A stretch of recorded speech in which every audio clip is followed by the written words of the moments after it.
Dalit Feminism.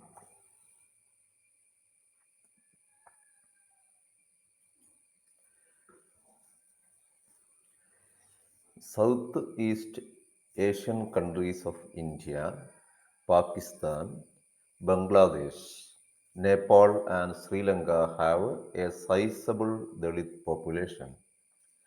Dalit movements in India are very active in the social and political struggles against oppression, untouchability, and exploitation by upper castes. There is a sizable Dalit population in India, Pakistan, Bangladesh, Nepal, and Sri Lanka, and Dalit movements are very active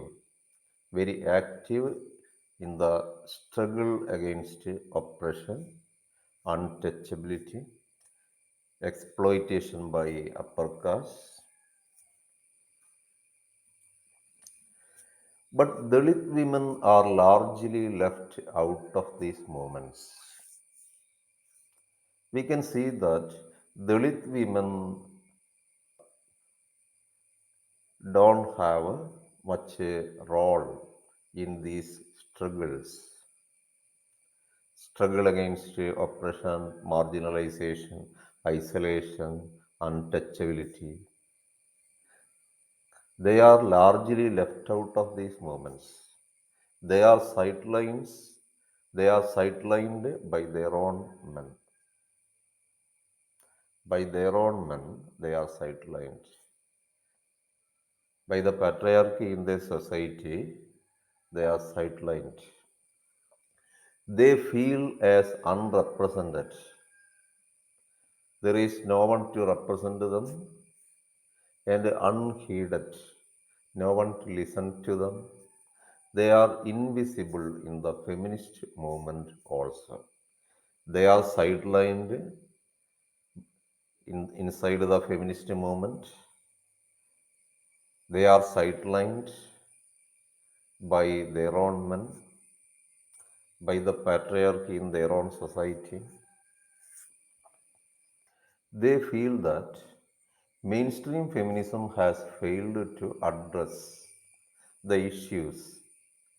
The mainstream feminism has failed to address their issues. Mainstream feminism has failed to address the issues of women of the third world.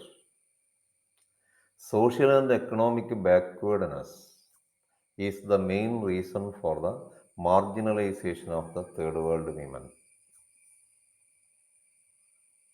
Social and economic backwardness escalates the marginalization of the third world women, increases the marginalization of the third world women.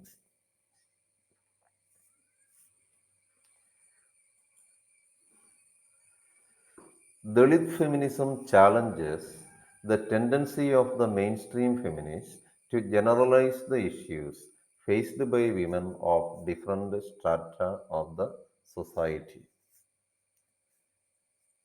Dalit feminists, Dalit feminists are aware that the issues faced by Dalit women are different from the problems faced by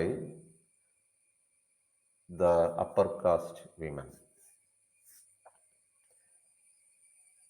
So they oppose the tendency of the mainstream feminists to generalize the issues, to say that the experiences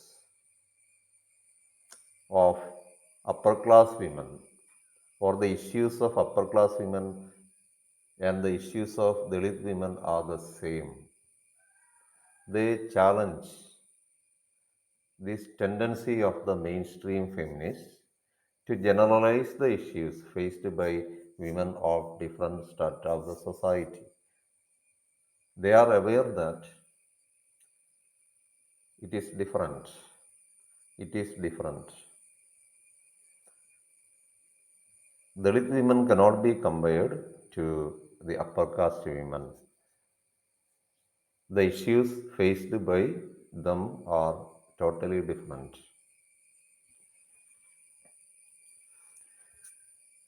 Dalit feminism perceives the women of lower caste as politically positioned under very different power structures than that of women of the upper class. It brings class identities into feminist discussion. Dalit feminism brings class identities into feminist discussion. Dalit feminist criticism is concerned with voicing the experience of women fighting against stigmas, marginalization, isolation, and subordination at different levels. Dalit feminist criticism give voice to the experience of Dalit women who are fighting against marginalization, isolation, subordination, untouchability, etc. Dalit feminists are aware of the intersectionality of their lived experience. They are aware of the intersectionality. Intersectionality means that it is not the gender discrimination alone that these women face, but they face multiple issues at multiple levels related to class, race, such things. It is not the gender discrimination alone. They face issues related to gender, they face issues related to race, class, different issues intersect. They accuse feminist critics of possessing a manufactured ignorance about the marginalization of Dalit women. They accuse feminist critics of possessing a manufactured ignorance. Feminist critics pretend ignorance about the marginalization of Dalit women. Mainstream feminists fail to see the experiences of Dalit women. They pretend ignorance.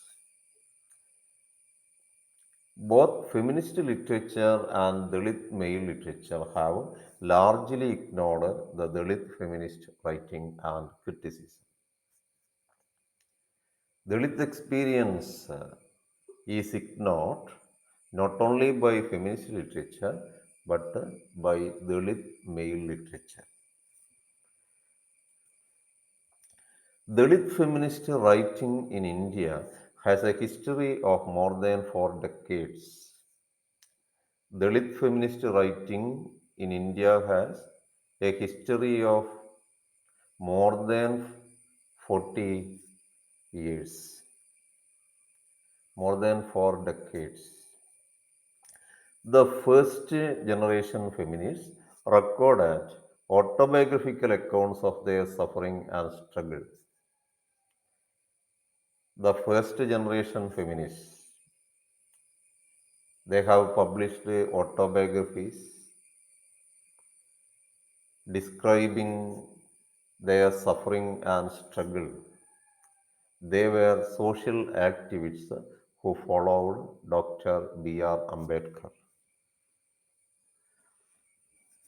Their works are often autobiographical, depicting the traumatic experiences of their struggles within and outside the community, and at the same time asserting their identity. Their works are autobiographical in nature. They depict the horrible experiences of their struggles inside and outside the community, and at the same time asserting their identity. A good specimen would be Gina Amucha, The Prisons We Broke, the autobiography of Baby Campbell, Dalit women activist. So it's a good example. This autobiography, Gina Amucha, meaning The Prisons We Broke, an autobiography by Baby Campbell, a pioneering Dalit woman activist.